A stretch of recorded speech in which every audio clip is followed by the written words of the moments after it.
할렐루야. 네, 이제 편안하게 저를 보시고 하나님의 말씀을 함께 나누겠습니다. 영광의 부활을 바라보는 사람들, 영광의 부활을 바라보는 사람들, 이런 제목으로 같이 은혜 나누겠습니다. 좌우 옆에 계신 분하고 함께 이렇게 인사합시다. 영광의 부활을 사모하는 성도가 되겠습니다.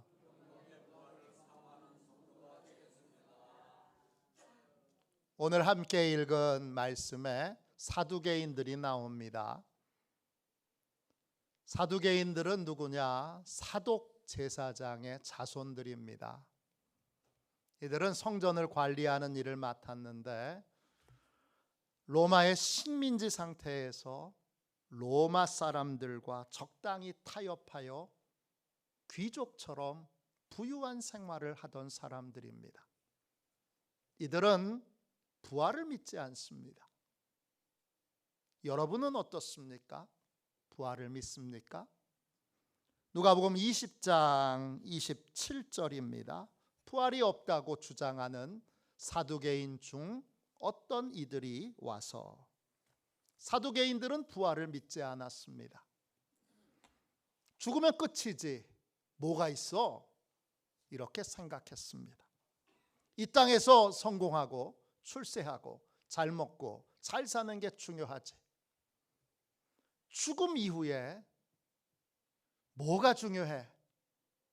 이들은 그렇게 생각했습니다. 그래서 죽음 이후에 하나님의 심판이 있는 것도 믿지 않았고, 천국과 지옥이 있다는 것도 믿지 않았고, 천국에 가기 위해 신앙을 지키거나 또는 영광의 부활에 참여하기 위해 모든 믿음의 박해를 이기는 부활의 소망도 전혀 없는 사람들이었습니다. 이들이 부활을 믿지 않았던 이유는 뭘까요?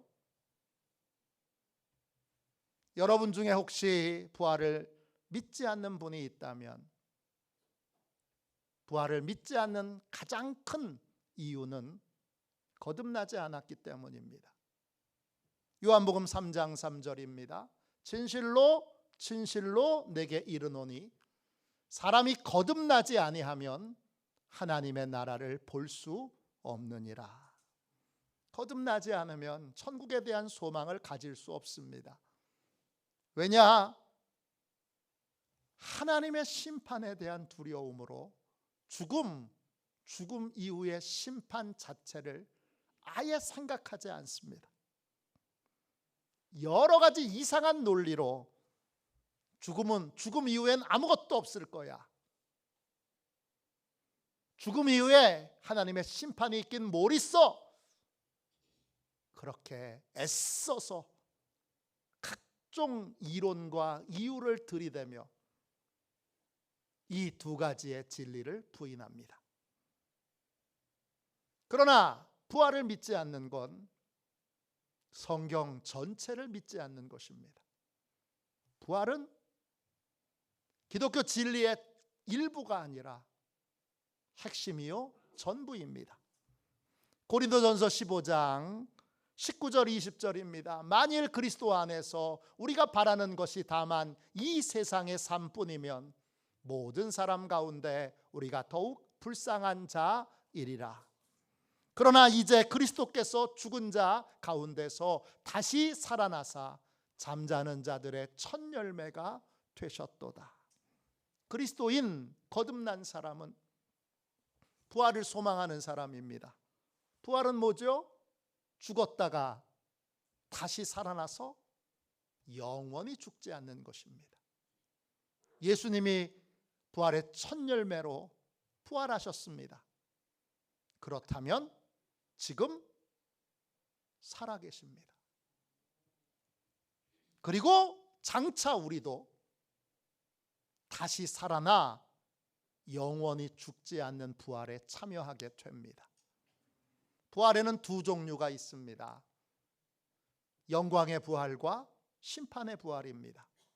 순서도 있습니다. 예수님이 먼저 부활하셨고 그 다음에 영광의 부활이, 그 다음에 심판의 부활이 있습니다. 고린도전서 15장 23절 24절입니다. 그러나 각각 자기 차례대로 되리니 먼저는 첫 열매인 그리스도요, 다음에는 그가 강림하실 때 그리스도에게 속한 자요, 그 후에는 마지막이니 그가 모든 통치와 모든 권세와 능력을 멸하시고 나라를 아버지 하나님께 바칠 때라. 부활의 순서가 있습니다. 예수님이 부활하셨고 그 다음에 예수님을 믿고 죄사함 받은 영광의 부활, 의인의 부활이 있고, 그리고 예수 믿지 않는 자의 심판의 부활이 있습니다. 거듭나서 죄사함을 받고 하나님의 자녀가 된 자만이 영광의 부활에 참여할 자격이 있습니다. 성경은 이런 부활을 영광의 부활 또는 의인의 부활이라고 부릅니다. 죄가 없어서 의인이 아니라 예수 그리스도의 십자가의 은혜로 죄사함을 받았기 때문에, 용서받았기 때문에 의인인 것입니다.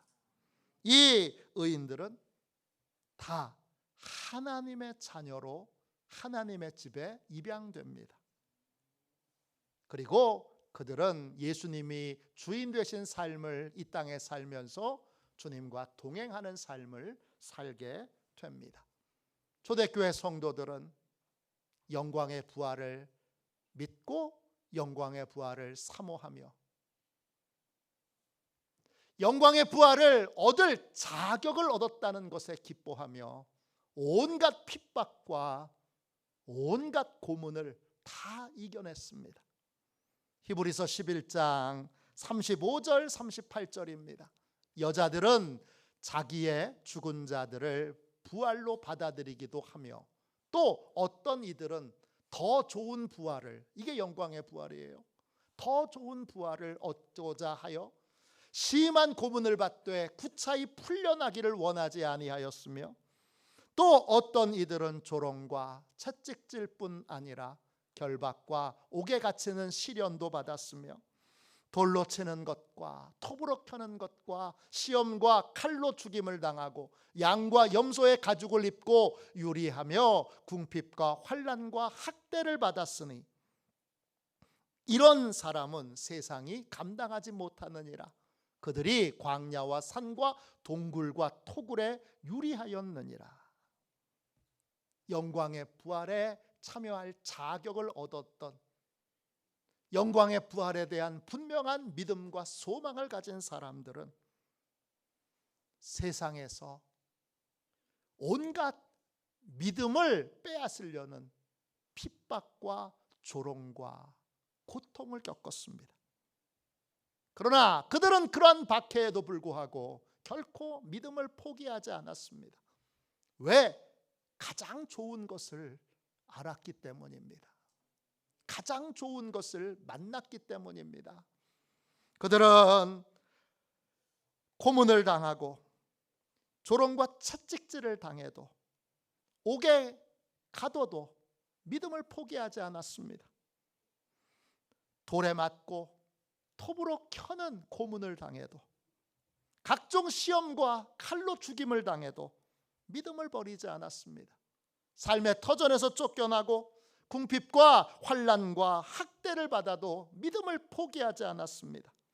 더 좋은 부활을 알았기에 결코 이 더 좋은 부활을, 영광의 부활을 빼앗길 수 없기에 그는 기꺼이 감사함으로 자기의 생명을 하나님께 드렸습니다.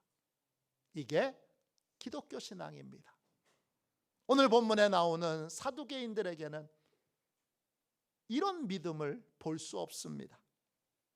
이들은 거듭나지 않았기에 부활에 대한 믿음도 부활에 대한 소망도 갖고 있지 않고, 어떻게 하든지 부활이 없다는 걸 스스로 입증해내야 하기에 예수님을 찾아와서 부활이 없다는 걸 확신하기 위하여 논쟁을 벌입니다. 이들이 들고 온 것이 모세의 법에 나오는, 모세가 알려준 법에 있는 수혼제도라는 것입니다. 수혼제도, 형수와 결혼한다는 뜻입니다. 아니 그게 말이나 되나요? 지금 이 시대는 여성이 일을 하고 어렵긴 하지만 돈을 벌 수 있지만, 모세 시대에는 여성들이 나가서 경제활동을 할 수 없었습니다. 남편이 죽고 홀로 되고 자식조차 없는 과부를 보호하기 위해서, 그 가정 안에서 그를 보호하고 돌보기 위하여 만든 제도가 수혼제도입니다. 오늘날과 같이 여성이 스스로 직업을 갖고 독립적으로 생활할 수 있는 시대에는 전혀 필요 없는, 맞지 않는, 이상하고 참으로 괴상한 제도입니다. 사두개인들은 이 수혼제도를 들어서 부활이 없다는 걸 입증하려고 합니다. 7명의 형제가 한 집에 사는데 마지가 결혼하여 자식 없이 죽었습니다. 그러자 둘째가 형수와 결혼했는데 역시 자식이 없습니다. 그리고 먼저 죽었습니다. 이렇게 셋째, 넷째, 다섯째, 여섯째, 일곱째까지 다 형수와 결혼하여 죽었습니다. 그리고 그 형수도 죽었습니다. 사두개인들의 질문은, 그러면 이 여자가 형제들과 함께 다 부활했을 때 이 여자는 누구의 아내가 됩니까? 이게 그들의 질문입니다. 이 질문에 대해서 예수님은 이렇게 대답하십니다. 누가복음 20장 34절부터 36절까지 말씀입니다. 예수께서 이르시되 이 세상의 자녀들은 장가도 가고 시집도 가되 저 세상과 및 죽은 자 가운데서 부활함을 얻기에 합당히 여김을 받은 자들은 장가가고 시집가는 일이 없으며 그들은 다시 죽을 수도 없나니 이는 천사와 동등이요 부활의 자녀로서 하나님의 자녀임이라. 예수님이 말씀하신 것은 부활을 생각할 때에 이 땅의 기준으로 영광의 부활에 참여하여 사는 사람의 삶을 예상하거나 생각하지 말라는 것입니다. 이 땅의 삶과 영광의 부활에 참여한 삶은 많이 다르다는 것입니다. 이 땅에서는 시집도 가고 장가도 갑니다. 그런데 영광의 부활에 참여한 자들은 시집도 가지 않고 장가도 가지 않습니다. 왜냐? 그들은 천사들처럼 다시는 죽지 않고 썩지 않고 쇠하지 않는 새로운 육체를 입고 영원히 살게 되기 때문입니다. 지금의 기준으로 영광의 부활의 삶을 예상하고 생각하는 건 큰 오해를 불러올 수 있다는 것입니다. 김상호 목사님이란 분이 계십니다. 흰 머리에 목사님이십니다. 물론 돌아가셨습니다. 순복음교회, 여의도 순복음교회 부목사를 지내셨고 또 최자실 금식기도원에서 사역을 하시기도 했습니다. 이 목사님이 청주 순복음교회를 담임하고 있을 때 갑자기 심장마비로 죽습니다. 죽은 목사님의 시신을 염을하고 관에 안치하고 입관 예배를 드릴 때에 이분이 도중에 다시 살아납니다. 죽었다가 다시 살아난 이 김상호 목사님의 간증은 아주 유명합니다. 목사님 개인이 실제로 체험한 거니까 모든 게 다 확실한 진리는 아닙니다. 왜 그러냐? 아니 체험했는데 왜 아니냐? 정확하게 영적인 세계는 우리가 다 속속들이 보고 알 수 있는 것이 못 되기 때문에 정확하게 알지 못하는 것들을 그냥 봤기 때문에 그렇기 때문에 약간의 오류도 있을 수 있습니다. 그러나 직접 체험한 것이기에 거짓말은 아닙니다. 이분의 간증에는 이런 내용이 나옵니다. 김상호 목사님의 부인이 일주일 전에 죽었습니다. 아내 장례를 치르고 아내가 너무 보고 싶어서 사택에 돌아와 찬송가를 펴놓고 찬송가를 부르며 통곡을 하면서 울고 있는데 갑자기 누군가 큰 칼로 자기 등을 푹 찌르는 것 같더랍니다. 심장마비가 걸린 것입니다.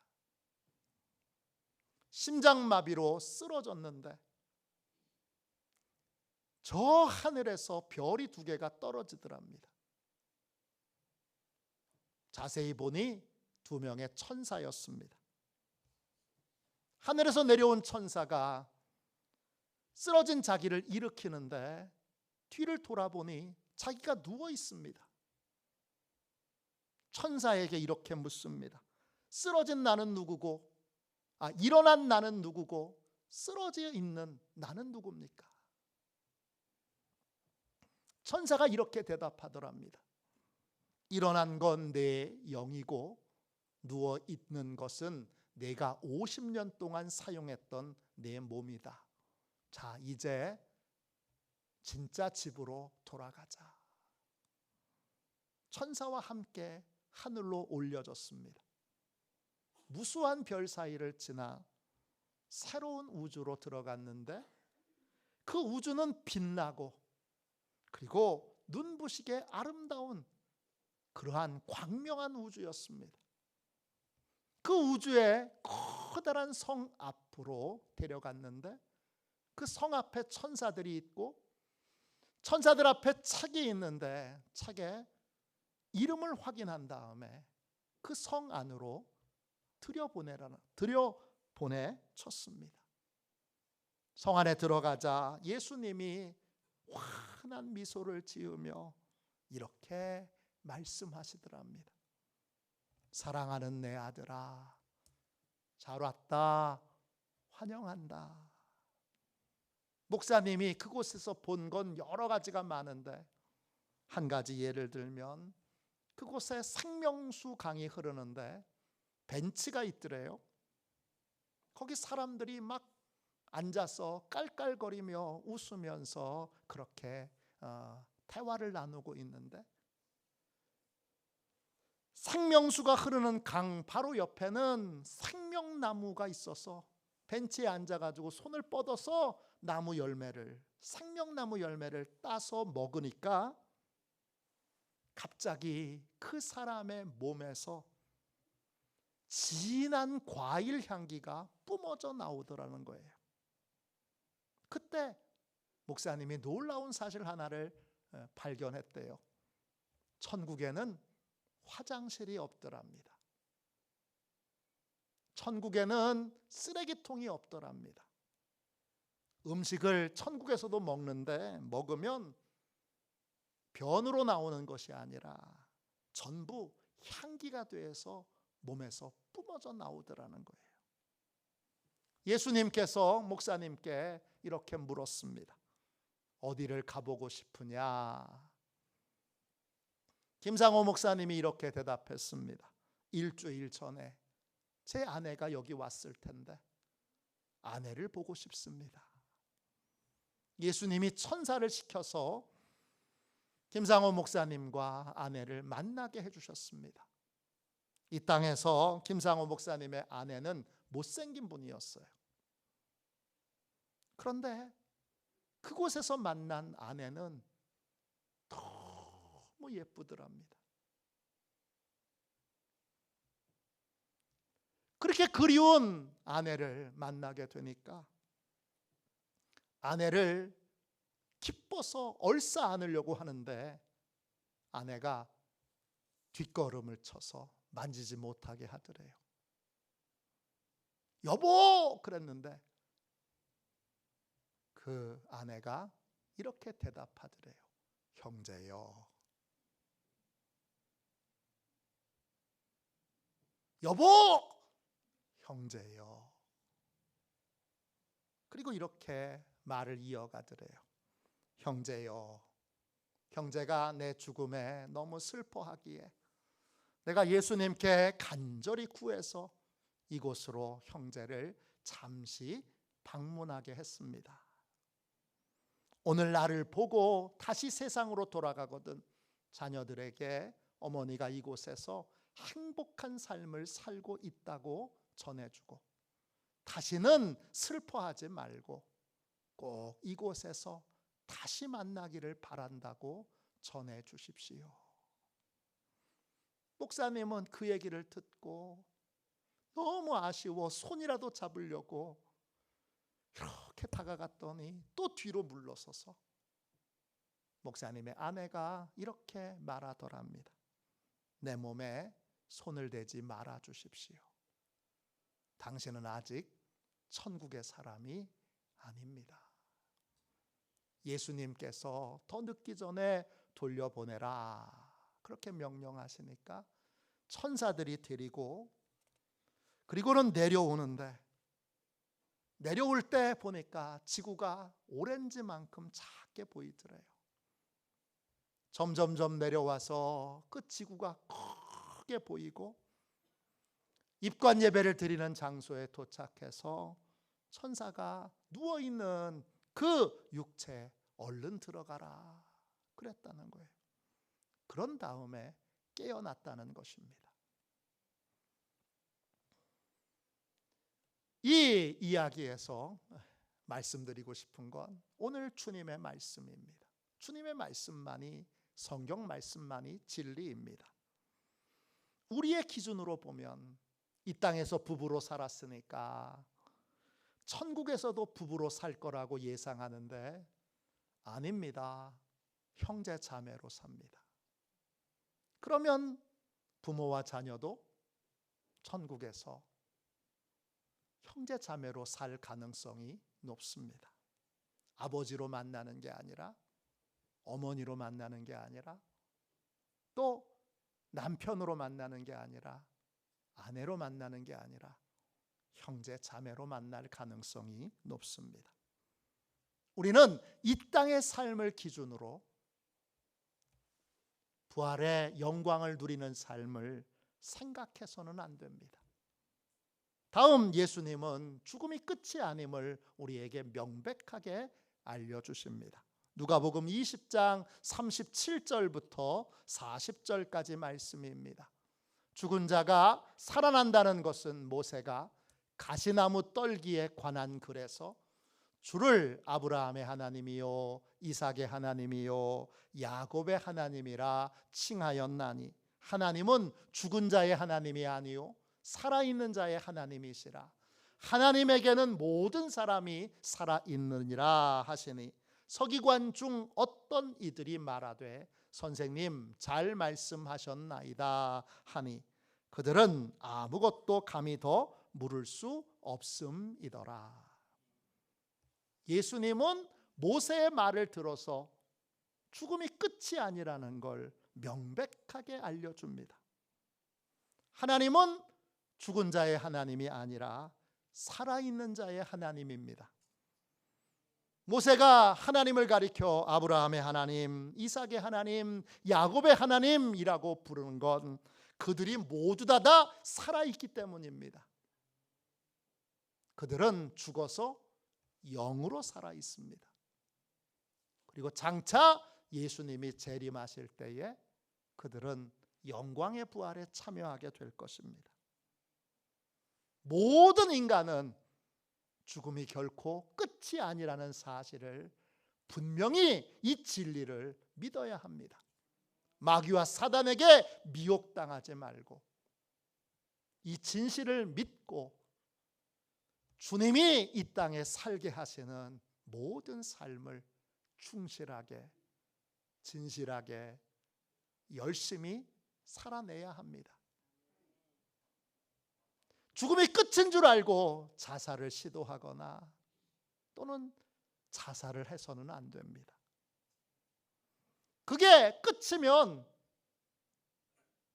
죽음으로 모든 게 다 끝나면 좋겠지만 끝이 아닙니다. 부산에서 목회할 때 교회에 막 전도된 사가족 중에 중병에 걸려 있던 분이 계십니다. 이분의 병은 특이해서 누울 수가 없습니다. 어떻게 있느냐, 이불을 둘둘 말아가지고 그리고 이렇게 있습니다. 처음 병원에 입원했을 때 그런 모양으로 하고 저한테 이렇게 얘기했습니다. 목사님, 저 살고 싶어요. 고쳐지도록 기도해 주세요. 한 달 동안을 한순간도 누워있지 못하고 이렇게 계속 있으니까 얼마나 괴롭고 힘든지 한 달 후에 가서 신방을 다시 하니까 이렇게 말합니다. 목사님, 저 이제 준비됐어요. 하나님, 저 좀 얼른 데려가 주세요. 이제 하나님께 가도록 기도 좀 해주세요. 그분에게 죽음은 고통이 끝나는 시간이에요. 그분에게 죽음은 은혜요, 은총이었습니다. 동시에 그분의 고백을 들으며 저는 지옥이 왜 지옥인지를 깨달았습니다. 지옥이 왜 지옥입니까? 고통이 끝나지 않기 때문입니다. 단테의 신곡에 지옥 문 앞에 이런 글이 적혀 있습니다. 나를 거쳐서 고통스러운 도시로, 나를 거쳐서 영원한 탄식으로, 나를 거쳐서 저주받은 무리 속으로 간다. 여기 들어오는 너희는 모든 희망을 버릴지어다. 지옥이 지옥인 이유는 형벌이 영원히 끝나지 않기 때문입니다. 죽음이 끝이 아니에요. 죽음은 졸업이에요. 하나의 과정이 끝나고 새로운 과정이 시작되는 거예요. 죽음 이후에는 영으로 사는 세계가 펼쳐지고 그 영으로 사는 삶에는 반드시 심판이 먼저 있어. 예수 믿는 사람은 낙원에 거하게 되고 예수 믿지 않는 자들은 음부에 거하다가 낙원에 거하던 자는 영광의 부활에 참여하여 육체로 가는 천국에서 살아가게 되고 그리고 음부에 거하던 자들은 심판의 부활로 육체로 가는, 육체로 고통을 받는 지옥에 던져지게 됩니다. 이 죽음 이후의 삶을 우리가 잘 알기에 우리는 하나님의 용서가 절대적으로 필요합니다. 왜냐? 죽음 이후에 하나님의 심판이 명확하고 그 심판은 아무도 피할 수 없기 때문입니다. 우리는 이 자리에서 이 땅에 살면서 하나님의 용서를 받아야 합니다. 진짜 용서받지 않은 인생에게 기다리고 있는 건 하나님의 심판뿐입니다. 용서 외에는, 하나님의 용서 외에는 우리에게 그 어떤 소망도 없습니다. 그래서 우리의 유일한 소망은 예수 그리스도이십니다. 우리는 예수님을 나의 주님으로 영접할 때 하나님의 자녀로 하나님의 집에 입양되어 영광의 부활에 참여할 자격을 얻게 됩니다. 누가복음 20장 35절 36절을 한 번 더 읽겠습니다. 저 세상과 및 죽은 자 가운데서 부활함을 얻기에 합당히 여김을 받은 자들은 장가가고 시집가는 일도 없으며 그들은 다시 죽을 수도 없나니 이는 천사와 동등이요 부활의 자녀로서 하나님의 자녀임이라. 누가 영광의 부활에 들어가기에 합당한 사람입니까? 하나님의 자녀로 확정된 사람입니다. 하나님의 자녀로 확정된 사람이 부활의 자녀도 될 수 있습니다. 하나님의 자녀는 어떻게 되지요? 요한복음 1장 12절입니다. 영접하는 자, 곧 그 이름을 믿는 자들에게는 하나님의 자녀가 되는 권세를 주셨으니. 우리는 예수님을 영접할 때, 나의 주님으로 영접할 때 하나님의 자녀가 됩니다. 영접한다는 건 예수님의 이름을 믿는다는 겁니다. 이름이라는 말이 헬라어로 오노마입니다. 뜻은 안다는 뜻이에요.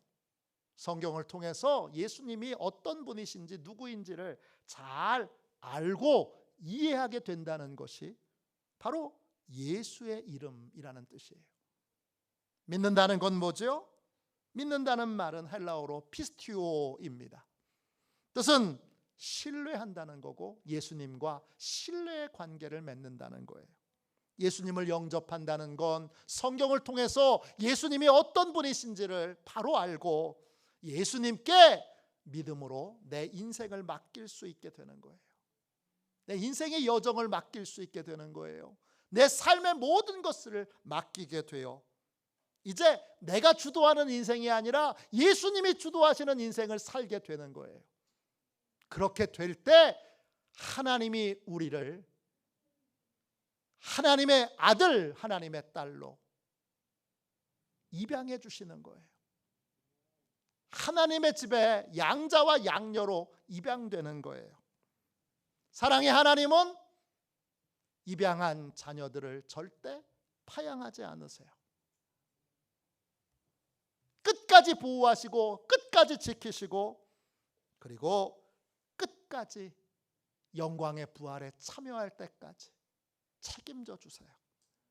그래서 여러분, 하나님의 자녀가 된 자만이 영광의 부활에 참여할 자격을 얻게 되는 것입니다.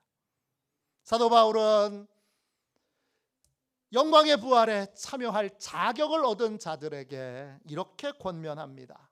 고린도전서 15장 57절 58절입니다. 우리 주 예수 그리스도로 말미암아 우리에게 승리를 주시는 하나님께 감사하노니 그러므로 내 사랑하는 형제들아 견실하며 흔들리지 말고 항상 주의 일에 더욱 힘쓰는 자들이 되라. 이는 너희 수고가 주 안에서 헛되지 않은 줄 알미라.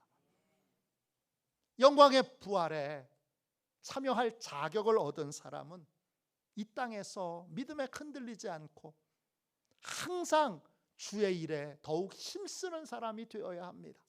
전심으로 주님이 기뻐하시는 일에 힘쓰고 애써야 합니다. 왜 그렇습니까? 이 수고와 헌신이 헛되지 않기 때문입니다. 하늘의 위로와 상급과 기쁨과 영광이 예비되어 있는 수고이기 때문입니다. 영광의 부활에 있음을 알고 믿고 영광의 부활에 참여할 자격을 제자들이 얻었을 때 제자들은 달라졌습니다. 그 이전까지는 예수님이 십자가에 못 박힐 때 제일 먼저 도망갔던 사람들이, 죽음을 두려워 도망갔던 사람들이 제자들이었습니다. 그러나 영광의 부활을 알고 믿고 영광의 부활에 참여할 자격을 얻게 된 다음에 그들 모두는 한 사람도 예외 없이 복음을 위하여 복음을 전하다가 순교하게 됩니다. 제일 먼저 야고보가 헤롯에 의해서 참수를 당하여 순교합니다. 베드로는 로마에서 십자가에 거꾸로 매달려 순교합니다. 요한은 반모섬에서 순교합니다. 안드레는 순교당할 때 집행관이 이렇게 묻습니다. 지금이라도 예수 믿는 신앙을 포기하면 살려주마. 안드레가 이렇게 말하며 십자가에서 순교했습니다. 집행관님, 그대의 영혼을 잃어버리지 마십시오. 빌립도 히에라폴리스에서 복음을 전하다가 순교합니다. 바돌로메는 복음을 전하다가 곤봉에 맞고 살갗을 벗겨내는 고문을 당하다가 끝내 순교합니다. 마태는 에티오피아에서 복음을 전하다가 창에 찔려 순교하고, 토마도 인도에 가서 복음을 전하다가 창에 찔려 순교합니다. 알페오의 아들 야고보는 시리아에서 복음을 전하다가 톱으로 켜는 고문을 당하다가 끝내 순교합니다. 다데오는 복음을 전하다가 에데사라는 곳에서 순교합니다. 부활은 있습니다. 진짜 있습니다. 예수를 믿고 거듭난 사람, 하나님의 자녀가 된 자들은 영광의 부활에 참여할 자격을 얻게 됩니다. 믿는 자에게 영광의 부활이 예비되어 있습니다. 500원짜리를 알게 된 사람은 100원짜리를 버립니다. 가장 좋은 것, 더 좋은 걸 알게 되면 그걸 붙들고 그걸 소망하며 담대하게 믿음의 길을 걸어가게 됩니다. 어떤 유혹 앞에서도 담대히 믿음의 길을 걸어가십시오. 또 이 땅에는 영광의 부활이 있는 줄 모르고 이 땅의 삶이 전부인 줄 알고 심판의 부활이 자기 앞에 놓여 있는 줄 모르고 죄악을 저지르며 예수 그리스도의 은혜를 거절하며 살아가는 수많은 사람들이 있습니다. 그들에게 누가 복음을 전하겠습니까? 그들에게 누가 예수님을 믿고 영광의 부활에 참여할 자격을 얻도록 복음을 전하겠습니까? 여러분, 전하는 자가 없는데 어떻게 복음을 듣겠습니까? 이제 저와 여러분 모두가 다 부활의 은혜를 입었으니 영광의 부활에 더 많은 사람들이 참여하도록 내가 사랑하는 모든 자들이 영광의 부활에 참여할 자격을 얻도록 힘써 애써 복음을 전하고 증거하는 복된 인생이 되시기를 주님의 이름으로 축원합니다. 우리 이 시간 함께